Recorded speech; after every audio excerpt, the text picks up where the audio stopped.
Hi class, let's take a look at example 2. And in example 2, we're actually given the actual region along with what this particular one looks like. And in terms of the integral, well, it's going to be 0, but in case you had any other, functions, you would actually find out that the x squared function happens to be the same as the square root function. And what you could do here is technically square both of these. So x to the fourth is equal to the values of x. And if you subtract the x's, you're going to have x to the fourth minus x is equal to the values of 0. Or if you factor in x, you would actually find out that x is equal to 0, which is one solution, or x to the third minus 1 is equal to 0, or x to the third is equal to 1. So x is equal to 0 or x is equal to 1 after you take the cube root of both of these. So that was just to confirm that that is in fact the coordinate point of 1. And that they're intersecting at 0 and 1. I mean, that would only be for the case that you have another function and you're not given the bounds of integration. So in this case, we're revolving along the x-axis. So the actual volume, it's actually going to be, evaluated as follows. So I'm just going to put the pi on the outside, and this is going to be the values of 0 to 1. And then the function that's above it, it's the square root function. You can actually see it here. So this is your upper function. So this is going to be the square root of x, which we're going to actually squared, minus, and then at the bottom, you have the x squared function.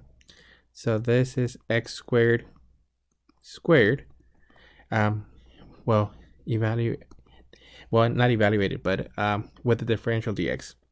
So we're going to end up with pi integral from 0 to 1 of x minus x to the fourth. This would be with respect to x. And I'm just evaluating here the actual square root of x, which is x to the 1/2. And then our volume, as we actually start evaluating,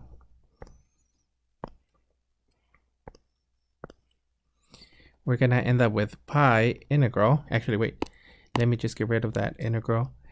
And you're going to end up with an x to the second divided by 2 minus an x to the fifth divided by 5, evaluated from 0 to 1.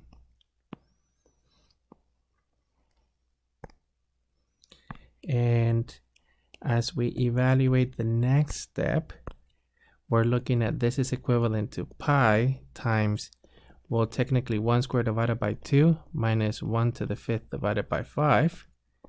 And then minus 0.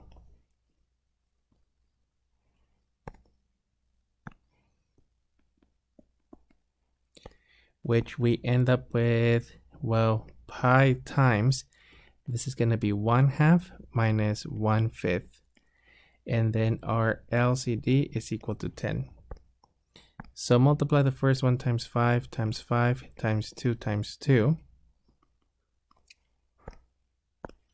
This is going to give us pi times 5/10 minus 2/10.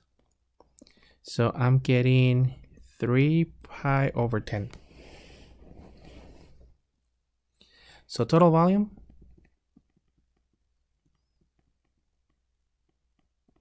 is equal to 3 pi over 10 units to the third power.